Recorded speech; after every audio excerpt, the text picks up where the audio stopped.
안녕하십니까, 원룸마스터입니다. 오늘은 두 번째 이제 인터뷰 시간으로 제 구독자분께서 이제 우연한게 알게 돼가지고 또 이렇게 제가 인터뷰 요청을 드렸습니다. 첫 번째 나오신 분도 정말 대단한 형님이시지만 또 오늘 출연해주신 분도 진짜 대단하시고요. 저보다 훨씬 더 투자 경험도 많으시고 또 신축도 여러 번 해보셨고 상가, 뭐 주택, 아파트 재개발 안 해보신 게 없거든요. 그래서 이제 여러분들한테 많은 도움이 될 수 있을 것 같아가지고 제가 이렇게 또 부탁을 드리니까 또 이렇게 응해주셔서 너무 감사하고요. 형님 혹시 소개 한번 해주시죠. 안녕하세요. 저는 부산 남구에 사는 42살 K씨입니다. 그리고 우선은 여기 이제 제가 말씀드린 이유가 여기 이제 한 이유가 원마님이 워낙 인상이 좋으시고 열정적으로 하셔가지고 거기 이제 너무 감동도 받고, 그리고 제가 10년 동안 이제 이렇게 신혼부터 해가지고 8천만 원 시작해서 지금 이제 뭐 10억 좀 넘게 이렇게 투자 결과가 이제 나오면서 그런 내용들이 혹시 이제 사회초년생들한테 도움이 될까 해서 이렇게 자리에 참석하게 되었습니다. 너무 감사합니다. 근데 보니까 이게 처음에 이제 8천만 원으로 시작했다 하셨는데 좀 진행 과정을 너무 막 상세하게 하면은 솔직히 이게 몇 시간짜리인데 맞습니다. 좀 개략적으로 이렇게 말씀해 주시면 좋을 것 같아가지고 좀 말씀해 주시겠습니까? 알겠습니다.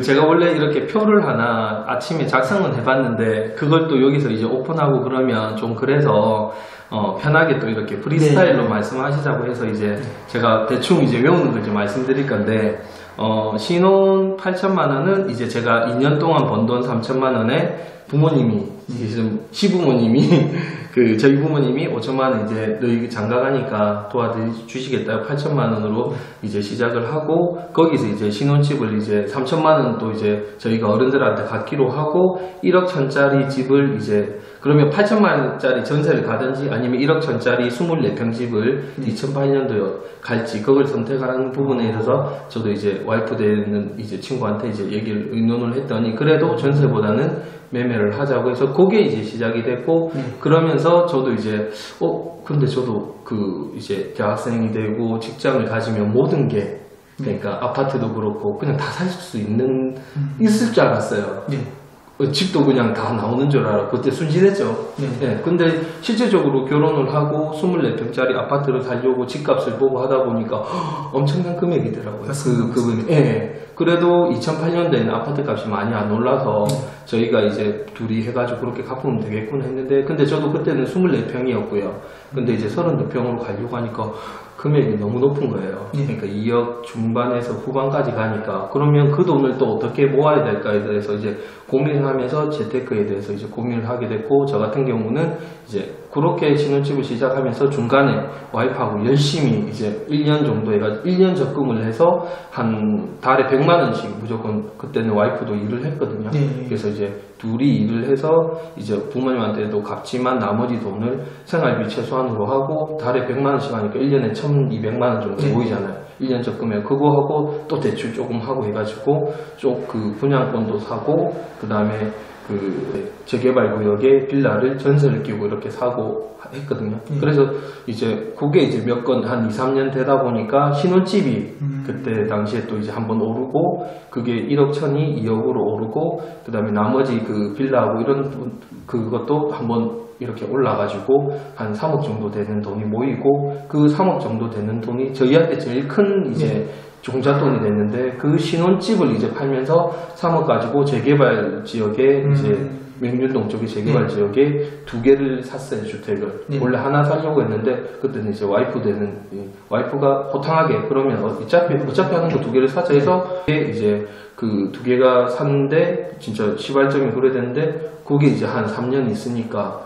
상가를 분양을 받고, 상가도 하나에서 상가를 2개 분양받고 하나에서는 24평 아파트를 분양받고, 그러면서 또 그 사이에 돈을 모았겠죠. 그러면서 이제 그게 월세가 이제 나오고, 그러면서 작년에 특히 이제 재작년에 이제 또 저희가 이제 대출을 많이 해가지고 주택을 하나 샀는데 그 주택 산 거 가지고 이제 저희가 신축을 해서 상가주택을 하나 만들었는데 거기서 이제 또 월세가 이제 나오는 구조가 되면서 실제적으로 저희가 8천에 시작했는데 중간에 그 명륜동 재개발 때문에 한 5억 이상 벌었는데 이번에 그 2년 전에 했던 게 또 5억 이상 벌고 그런 식으로 해가지고 오면서 이제 자본의 그 8천만에서 금액이 올라간 것도 있지만 저희가 월세를 이제 뭐 한 500에서 600만 원 정도. 근데 이자는 또 내야 되겠죠. 이렇게 해서 실은 이제 10년 동안 이렇게 오게 된 거죠. 예. 유혹을 하면 아파트 투자부터 시작하셔가지고 재개발 하시다가 분양권도 투자. 분양권 하고 그러니까 어차피 이제 분양권 아파트 매도 매수로 이제 돈을 모으시고 재개발 하시고 그다음에 이제 상가 신축을 하셨거든요. 네, 맞습니다. 그러니까 이제 사실 저도 이제 아파트를 하다가 원룸을 구매한 계기가 됐는데 저도 그 중간에 사실 재개발, 재건축 했었거든요. 사실 투자하신 분들의 거의 돈이 없을 때는 아파트를 하고 조금 모이면 재개발하고 더 모이면 뭐 원룸 건물, 상가 건물 이렇게 하시더라고요. 네, 맞습니다. 어떻게 생각하시는지 뭐 다들 그렇게 하시는 것 같더라고요. 이 정해진 이제 정성은 없는데 이제 조금씩 모이고 경험이 쌓이다 보면 분양권으로 벌 수 있는 한계가 있겠죠. 네, 맞습니다. 그리고 맞습니다. 아파트 전세 갭 투자도 한계가 있을 거고.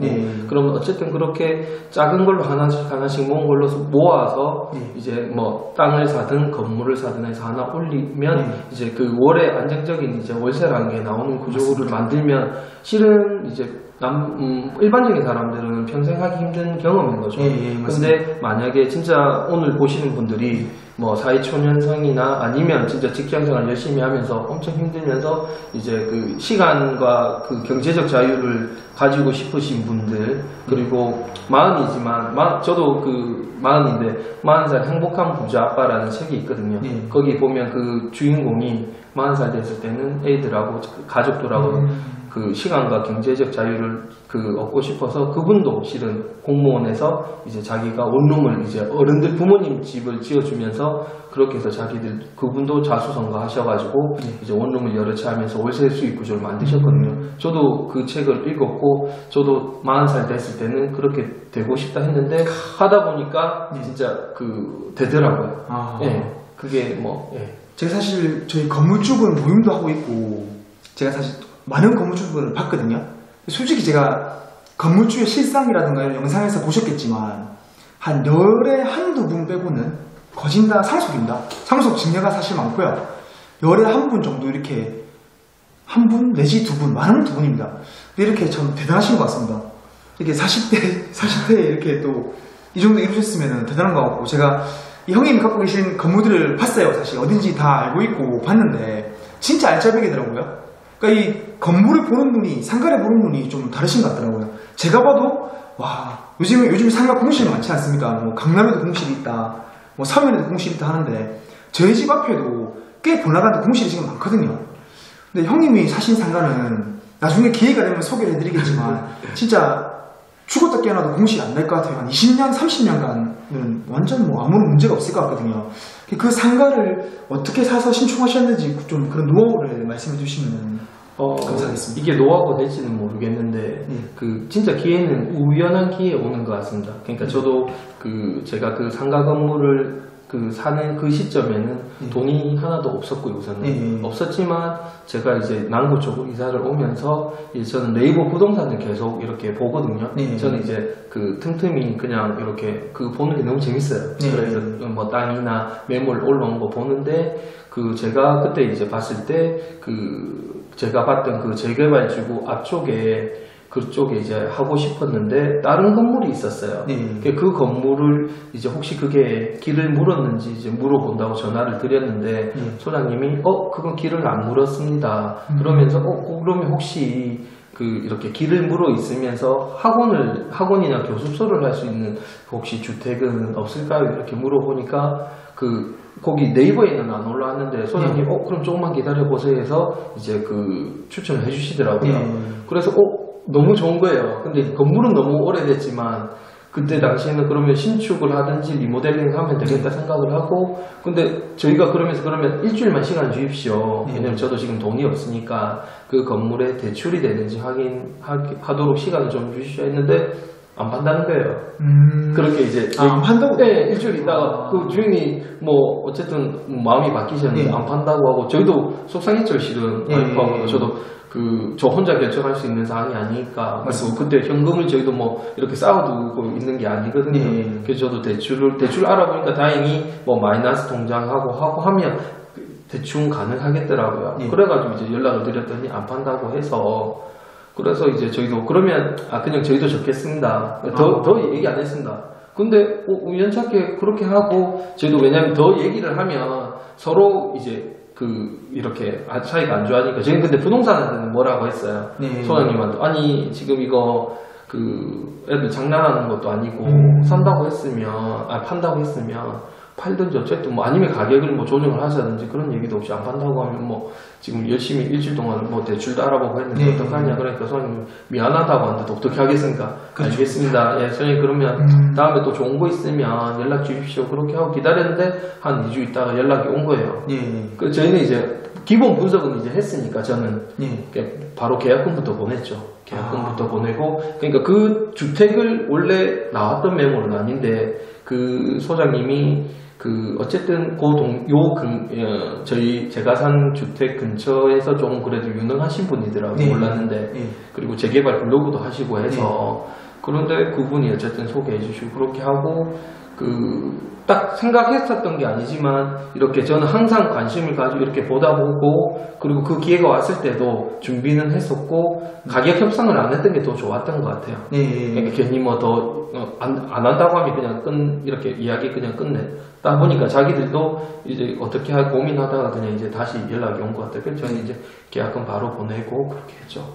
그리고 그 건물을 리모델링 하려고 하다가 리모델링 하려고 하니까 1억이 또 드는 거예요. 그 금액이 생각보다 너무 많이 들어서 그럴 바에는 신축을 하는 게 낫겠다고 이제 방향 또 잡고 그렇게 했습니다. 지금 그 세입자는 어떻게 들어와 있죠? 아까 보니까 세입자분들 잘 들어와 있더라고요. 꽉 차가지고. 세입자는 1층은 이제 베이커리 들어와 있고요. 그 다음에 2층은 음악교습소, 3층은 영어교습소 이렇게 들어와 있습니다. 그럼 거기서 지금 월세가 300만 원 넘게 나온 걸로 알고 있는데 요즘에 상가월세 300이면은 10억짜리 생각합니다. 그러니까 상가 월세 300이면 10억 보시면 되고요. 원룸은 그거보다 수익이 조금 높아서 한 400, 500 나오면은 10억 정도 보통 하거든요. 참 제가 보고도 부럽더라고요. 나도 한번 이런 기회를 잡았으면 좋겠다. 진짜 대박이다.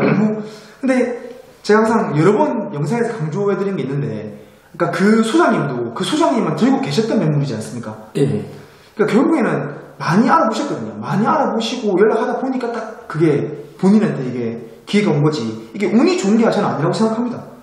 그러니까 운은 당연한 거고 노력하는 자에게 진짜 운이 따라왔다고 생각하거든요.